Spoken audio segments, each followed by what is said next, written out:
Hello friends, welcome back. In today's session, we are going to study about present continuous tense. Yesterday, we studied present simple and do some exercise. You know that in present continuous tense, an action, an activity going on at the time of speaking and yet not completed. कह रहे हैं जो work है yet not completed, काम अभी तक complete नहीं हुआ होता है.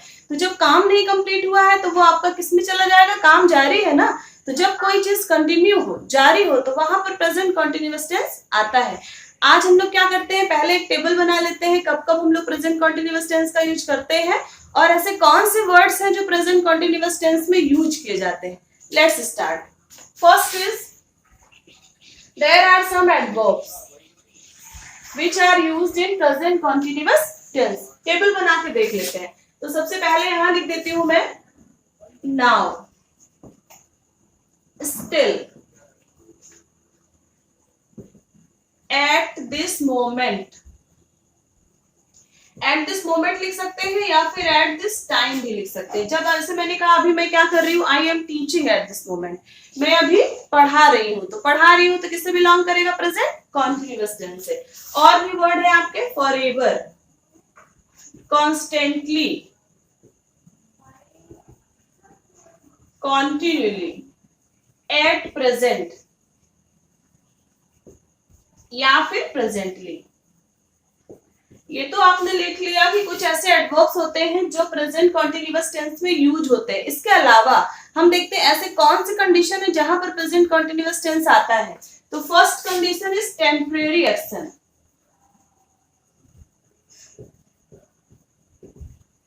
जब कभी कोई ऐसा काम जो कुछ देर के लिए हो रहा. अगर आप परमानेंट जॉब में है, गवर्नमेंट जॉब में है, तो फिर वहां पर वो आपका एक्शन कैसा हो जाएगा? परमानेंट एक्शन हो जाएगा. तो जब कभी आपके सेंटेंस में परमानेंट एक्शन की बात की जाए तो परमानेंट एक्शन के लिए प्रेजेंट सिंपल आता है. जैसे मैंने कहा कि आपका भाई क्या करता है, तो आपने कहा मेरा भाई पुलिस में है. तो पुलिस में है तो परमानेंट जॉब हो गया. तो आप क्या बोलेंगे? My brother is in police.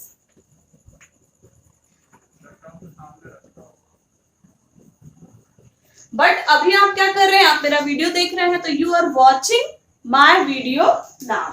तो ये एक्शन कैसा हो गया? टेम्परेरी एक्शन हो गया. तो मैं क्या बोलूंगी? You are watching my video now. मैंने कहा वह अभी पढ़ाई कर रही है, तो कोई पूरे टाइम तो पढ़ाई करता नहीं. तो मैंने क्या बोला? She is studying at this moment, at this time. वे अभी पढ़ाई कर रही. तो जब कभी भी आपका एक्शन टेम्परेरी हो तो वहां पर प्रेजेंट कॉन्टिन्यूअस का यूज करेंगे. अगर आपका एक्शन परमानेंट है तो वहां पे प्रेजेंट सिंपल हो जाएगा. क्योंकि परमानेंट में क्या होता है, आपके हैबिट भी हो सकती है. मैं गाना गाती हूँ तो आपके हैबिट हो गया, आप हमेशा गाते हैं, यानी कि अभी गा रहे, लेकिन वो अभी गा रही है तो क्या बोलेगा? She is singing now. At present she is singing, अभी वो गा रही है. इसके बाद आता है आपका, मैंने कुछ एडवर्ब बताए हैं, आपको ये याद रखना. अगर आपको ये याद रहेगा तो आप आसानी से इधर को डिटेक्ट कर पाएंगे. अच्छा, थर्ड कंडीशन क्या होती है देख लेते हैं. An action that has already been arranged to take place in near future. कोई ऐसा एक्शन, कोई ऐसा प्लान जो आपने फ्यूचर के लिए पहले से ही तय कर रखा है. एक एग्जांपल देख लेते हैं. जैसे मैंने बोला कि मैं आज शाम को मूवी जाऊंगी, तो जाऊंगी नहीं, जा रही हूँ, लेकिन बट ये है कैसा? फ्यूचर का प्लान है. तो यहाँ पर हम क्या बोलेंगे? I am going to cinema tonight. जैसे मैंने बोला कि मेरे पिता अगले हफ्ते मुंबई जाएंगे, तो ये प्री प्लान है. तो यहाँ पर जाएंगे नहीं, जा रहे हैं.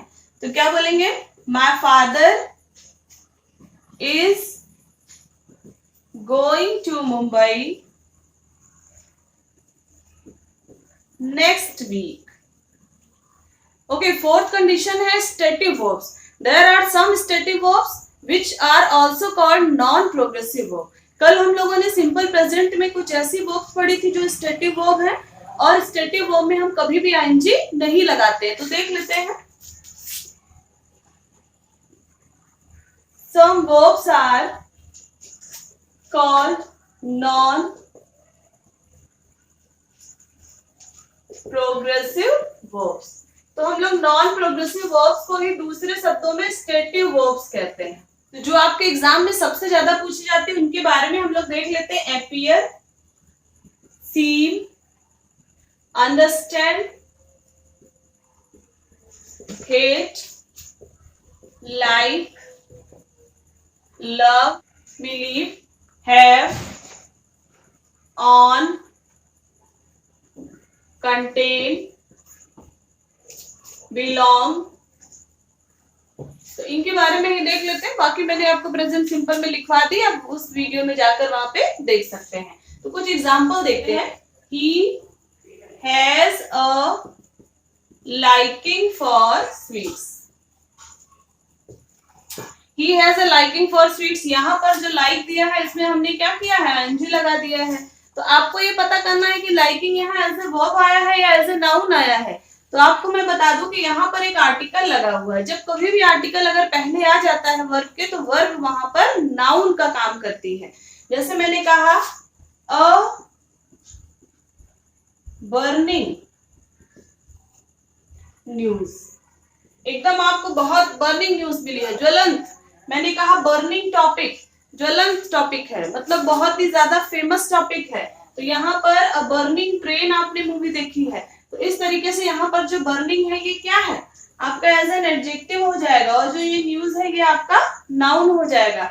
यहाँ पर आया है क्योंकि लाइकिंग के बाद तो कुछ दिया नहीं है, तो फिर यहाँ पर लाइकिंग ही आपका नाउन का काम कर रहा है। तो यहाँ पर लाइकिंग जब वर्ब है ही नहीं, तो हम तो वर्ब के बारे में बात कर रहे हैं, तो फिर यहाँ पे लाइकिंग आपका ठीक हो जाएगा। अच्छा, एक सेंटेंस और दे दिया, मैंने कहा आई एम लाइकिंग यू। तो यहाँ पर जो ये लाइकिंग है ये हेल्पिंग वर्ब के बाद आई है, तो ये किसका काम कर रही है, वर्ब का काम कर रही है। तो जब वर्ब का काम कर रही हो, लाइक का मतलब भी पसंद करने के सेंस में आए, तो फिर आप यहाँ पर आईएनजी नहीं लगाएंगे। तो आपका राइट क्या हो जाएगा, आप एम हटाएंगे तो आपको आईएनजी भी हटाना पड़ेगा, तो सही सेंटेंस हो जाएगा I like you. Okay, let's do some examples of present continuous tense which is related to stative verbs.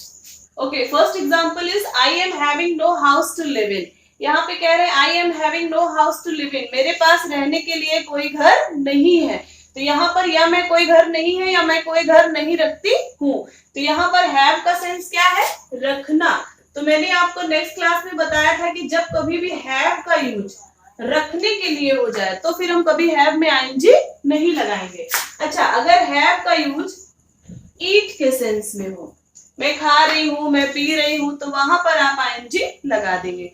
इसके अलावा मैंने आपको अपीयर के बारे में बताया था कि अगर अपीयर का यूज पब्लिश के लिए हो, आप कहीं पर एंटर कर रहे हैं, तो आप आईएनजी लगा देंगे। बट अगर अपीयर का मतलब वो मुझे ऐसा लग रहा है, मैंने आपको एग्जांपल बताया, it is appearing to me you are a thief. तो it is appearing to me you are a thief, मुझे ऐसा लग रहा है कि आप थीफ हो। तो यहाँ पर फिर से अपीयर का मीन्स क्या हो गया, सीम। तो जब कभी अपीयर का मीनिंग सीम हो, तो वहां पर हम आईएनजी नहीं लगाते हैं। तो सेम हेयर, यहाँ पर हैव का यूज किसके लिए हो रहा है, रखने के लिए, तो आप आईएनजी नहीं लगाएंगे। तो जब हम इसको राइट करेंगे तो क्या हो जाएगा, आई एम हैविंग की जगह पर हम लोग कर देंगे I have no house to live in. अगर यहाँ ही होता तो हम हैज कर देते, क्योंकि आई हमारा प्लूरल है, तो हम यहाँ पे हैव करेंगे। नेक्स्ट दिया है द जज इज हियरिंग द केस। यहाँ जो हमारे सेंस ऑर्गन होते हैं उनसे रिलेटेड वर्ब भी आपकी स्टेटिव वर्ब्स में आती। अंडरस्टैंड, सीन, अपीयर आपका हो गया है think and feel, taste, smell and hear. तो यहाँ पे सेंटेंस दिया है द जज इज हियरिंग द केस। यहाँ पे जो जज है उसके हियरिंग की बात हो रही है, और यहाँ पे हियर जो है ये हमारी सेंस ऑर्गन है, ज्ञानेंद्रियों की बात हो रही है। हियर में क्या है, जैसे बाहर से कोई गाड़ी अभी निकलेगी तो उसकी आवाज मुझे सुनाई देगी। अगर कोई शोर शराबा होता है तो उसकी आवाज आपको अपने आप सुनाई दे जाती, भले ही आप कमरे के अंदर बैठे हो। तो यहाँ पे जो हियर है वो अपने आप काम चल रहा है, सेंस ऑर्गन से काम चल रहा है। बट यहाँ पे जो हियर की बात हो रही है, जज को वहां पर प्रोसीड करने की बात हो रही है कि जज जो है वो केस को सुनकर आगे प्रोसीड करेगा। तो जज इज हियरिंग द केस, ये अपने आप नहीं हो रहा, उसको सुनवाया जा रहा है। तो यहाँ पर जो हियरिंग आया है ये आपका एकदम राइट है। नेक्स्ट सेंटेंस देखते हैं, are you hearing an voice. अब यहाँ पे क्या है कि अगर आपका सेंस ऑर्गन काम करता है तो आपको सुनाई देगा। यहाँ पे हो जाएगा, इसको जब सही करेंगे तो आप जब हियर से आईएनजी हटा देंगे तो आपको आर भी हटाना पड़ेगा। तो इस पूरे सेंटेंस को हम यहाँ लिख लेते हैं, do you here a voice. अब डू क्यों किया है, क्योंकि यहाँ पर यू आया है, और क्वेश्चन मार्क आपको जरूर लगाना है। नेक्स्ट देखते हैं, the doctor is feeling the pulse. अब डॉक्टर क्या करता है, महसूस करता है, अपने आप नहीं हो रहा है। तो जब अपने आप नहीं हो रहा है कोई काम तो फिर वो आपका राइट है, इज फीलिंग आपका सही हो जाएगा। बट अगर अभी मैं दे दूं I am feeling you are innocent, अच्छा फील के बाद में दैट नहीं लगाते। नेक्स्ट है why is she appearing so sad. यहाँ पे अपीयर का मीनिंग आपको पता करना है, क्या दिया मैंने अपीयर के आपको दो मीनिंग बताए हैं। पहला अपीयर का मतलब है प्रतीत होना, जहां पर प्रतीत होगा वहां पर हम लोग क्या कर देंगे, सीम करेंगे, इसका मीनिंग सीम हो जाएगा। बट अगर अपीयर का दूसरा मीनिंग पब्लिश दिया हो, मैंने कल आपको एक एग्जांपल बताया था, हिज बुक इज अपीयरिंग सून, उसकी बुक बहुत जल्द आने वाली है, पब्लिश होने वाली है, तो वहां पर आप अपीयर लगा देंगे। मैंने कहा the students are appearing in the exam, तो यहाँ पर क्या प्रतीत की बात हो रही है, जो स्टूडेंट है वो एग्जाम में अपीयर कर रहे हैं, एंटर कर रहे हैं, तो यहाँ पर अपीयर का मतलब एंटर से हो गया है। मैंने कहा his book is appearing very soon, उसकी बुक बहुत जल्द आने वाली है, तो यहाँ पर अपीयर का मीनिंग पब्लिश हो गया। तो यहाँ पे अपीयर जो है ये आपका एकदम राइट है। बट यहाँ पे बोला गया why she appearing so sad, में बहुत सैड क्यों लग रही है, क्यों प्रतीत हो रही है। तो जब प्रतीत होने की बात आएगी तो फिर आप अपीयरिंग नहीं करेंगे, तो जब अपीयरिंग नहीं करेंगे तो आपको इज भी हटाना पड़ेगा। तो ये पूरा अगर सेंटेंस हम राइट करते हैं तो क्या हो जाएगा, इधर लिख लेते हैं वाई, अब यहाँ सी आया है तो हमें डज लगाना पड़ेगा, why does she appear so sad। दिया हुआ his wife is having dinner, यहाँ पे जो having आया है किसके लिए आया है, ईटिंग के लिए आया है, खाने के लिए आया है। अगर जूस पी रहे हैं तो आप टेकिंग लगा सकते हैं। इसी का सेम एग्जांपल ऊपर दिया हुआ है I am having no house to live in, यहाँ पे जो हैविंग आया है वो रहने के लिए आया है, और दूसरा जो सेंटेंस इसमें हैविंग आया है ये ईटिंग के लिए आया है। तो ईटिंग के लिए अगर कभी हैविंग आए तो वो आपका राइट होता है। बट अगर रखने के लिए आए, मेरे पास एक बुक है तो आई एम हैविंग अ बुक नहीं बोलेंगे, I have a book. But मैं खाना खा रही हूं तो आई एम हैविंग लंच, तो यहाँ पे आपका हैविंग आ जाएगा और ऊपर हैविंग नहीं आएगा। ओके, कुछ एग्जांपल आपके और हैं, यहाँ पे दिया हुआ है 1, 2 and 3, ये मैंने आपको इरर टाइप में दिया है और नीचे वाला आपका फिलर है। सबसे पहला दिया है still the bulk of Indian women lives below the poverty line, कह रहे हैं कि जो इंडियन विमेन है वो पॉवर्टी लाइन के नीचे रहती हैं या रह रही हैं। तो यहाँ पर स्टिल वर्ड दिया हुआ है, स्टिल मैंने आपको बताया स्टिल आए, नाउ आए, प्रेजेंटली आए, एट प्रेजेंट आए, तो वहां पर प्रेजेंट कॉन्टिन्यूअस टेंस होता है। तो यहाँ स्टिल दिया है तो हम लोग वर्ब देख लेते हैं, still the bulk of Indian women, Indian women तो हमारा सब्जेक्ट हो गया। तो यहाँ पर आगे क्या दिया, लिव्स हमारी वर्ब है, तो आपकी इरर किस पार्ट में हो जाएगी, बी पार्ट में, क्योंकि लिव्स का मतलब है कि हमेशा रहती हैं, बट हमेशा की बात नहीं हो रही, अभी रह रही है, करंट में, प्रेजेंट में, तो यहाँ प्रेजेंट कॉन्टिन्यूअस हो जाएगा और हम क्या कर देंगे, is living below the poverty line. इसके बाद देखते हैं he generally in Tamil but today he days to his girlfriend in Malayalam. अब आपको यहाँ वर्ब राइट दी है और दोनों में आपको राइट ही भरना है। तो अगर आपको जो मैंने एडवर्ब्स बताए हैं वो याद है तो आप जल्दी से कर लेंगे। सबसे पहले यहाँ पर वर्ड दिया है जनरली, मैंने generally, often, seldom, everyday, daily, अगर ये कभी भी आ जाते हैं ओकेजनली तो वहां पर प्रेजेंट सिंपल टेंस होता है। कह रहा है जनरली तो तमिल में लिखता है, तो यहाँ पर जनरली तमिल में लिखता है तो ही के साथ वर्ब में एस या ईएस लगाएंगे तो यहाँ क्या हो जाएगा, राइट्स हो जाएगा। He generally writes in Tamil but today he days to his girlfriend in Malayalam, लेकिन आज वो किस में लिख रहा है, मलयालम में लिख रहा है, तो यहाँ पे क्या हो जाएगा, टुडे ही इज राइटिंग।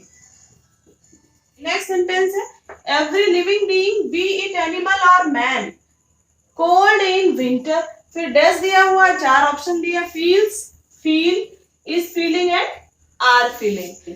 तो यहाँ पे तो जो बात दी है वो एक फैक्ट दे दिया है कि अगर सर्दी है तो सर्दी लगेगी सभी को, अगर गर्मी है तो सबको गर्मी लगेगी, तो यहाँ पर आपका प्रेजेंट कॉन्टिन्यूअस नहीं होगा। अच्छा, यहाँ पर मैन और एनिमल दिया है तो यहाँ पे बात किसकी हो रही है, लिविंग बीइंग की, तो हमारा सब्जेक्ट ये है, तो यहाँ पे आर भी नहीं हो सकता है, तो यहाँ हो क्या जाएगा, फील्स। ओके, आज के लिए इतना ही। नेक्स्ट वीडियो में हम लोग present perfect and present perfect continuous दोनों को कवर कर लेंगे।